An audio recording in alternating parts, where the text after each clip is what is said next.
नमस्कार दोस्तों, आप देख रहे हो रोहिलॉजी। एग्रीकल्चर सेक्टर में एक बहुत बड़ी बात कही गई है नितिन गडकरी के द्वारा। उन्होंने एक ऐसी बात कही जिससे एग्रीकल्चर सेक्टर में एक नया रिफॉर्म आ सकता है, इसलिए हेडिंग डाला गया है कि सुनकर उछल पड़ेंगे आप। तो आइए इस हेडलाइन को हम डिकोड करके आपको बताते हैं। देखिए, गवर्नमेंट का स्टैंड क्या है। गवर्नमेंट कह रही है, गवर्नमेंट कह रही है कि इंडिया अभी ह्यूज एनर्जी शॉर्टेज फील कर रही है या फेस कर रही है।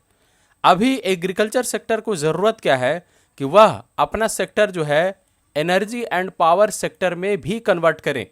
मतलब सिर्फ फूड प्रोड्यूस नहीं करे, एनर्जी एंड पावर सेक्टर में बदल जाए और धीरे धीरे वो एनर्जी एंड पावर भी प्रोड्यूस करे।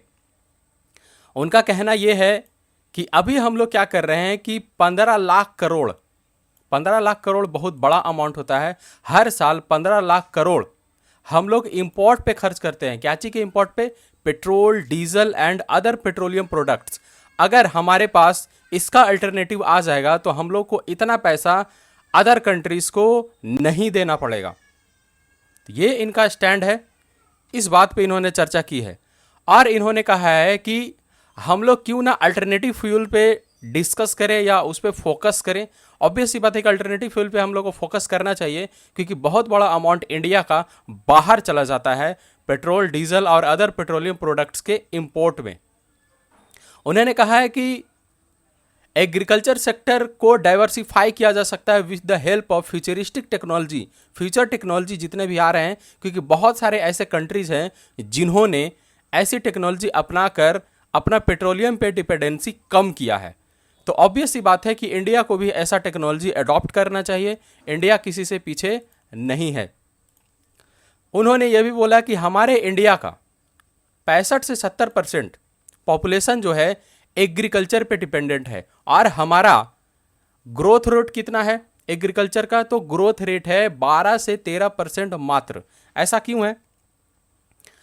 इसी पे बात की गई है और बोला गया है कि एग्रीकल्चर सेक्टर को क्यों ना डाइवर्सिफाई किया जाए, को प्रोडक्शन किया जाए। को प्रोडक्शन मतलब एक साथ दो तरह का प्रोडक्शन किया जाए।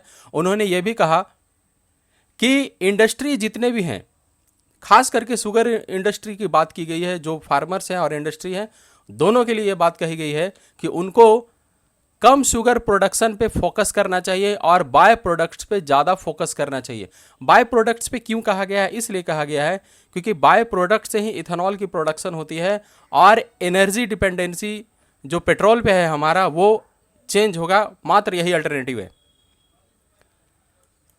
इतना करने के बावजूद भी हमारे इंडिया में एनर्जी का अभी भी शॉर्टेज चल रहा है। अगर ये सब टेक्नोलॉजी अडॉप्ट कर लिया गया तो शॉर्टेज थोड़ा सा कम हो सकता है और डिपेंडेंसी भी कम हो सकता है। उन्होंने ये साफ तौर पे कहा है कि हमारा इथेनॉल प्रोडक्शन पे पूरा फोकस है और इसी पे फोकस करना चाहिए। मैक्सिमम कंसंट्रेशन जो है इथेनॉल प्रोडक्शन पे करना चाहिए। उन्होंने ये कहा कि अदर कंट्रीज जो है फ्लेक्स फील्ड इंजन्स भी बना रही है और हमारे इंडिया में भी बहुत सारी ऐसी कंपनी है जो फ्लेक्स फील्ड इंजन्स बना रही है। जैसे आपका बजाज है, हीरो है, टीवीएस है। ऑलरेडी ये सब जितनी कंपनी हैं ये इस पे काम कर रही है। तो इस टेक्नोलॉजी को अपनाकर आप अपना डिपेंडेंसी थोड़ा सा कम कर सकते हैं पेट्रोल इंजन पे। जबकि जर्मनी की अगर आप बात करें तो जर्मनी ने डिमॉन्स्ट्रेट किया है technology to operate trains from bio ethanol. यह बहुत बड़ी बात है। जर्मनी एनर्जी सेक्टर में बहुत आगे रहता है और टेक्नोलॉजी के मामले में तो वो बहुत आगे हैं ही। तो बायो एथेनॉल से ट्रेन ऑपरेट करेगी, ये बहुत बड़ी बात है। तो इससे इंडिया को सीखना चाहिए और हमारा डिपेंडेंसी जो पेट्रोल डीजल पे है वो कम करना चाहिए।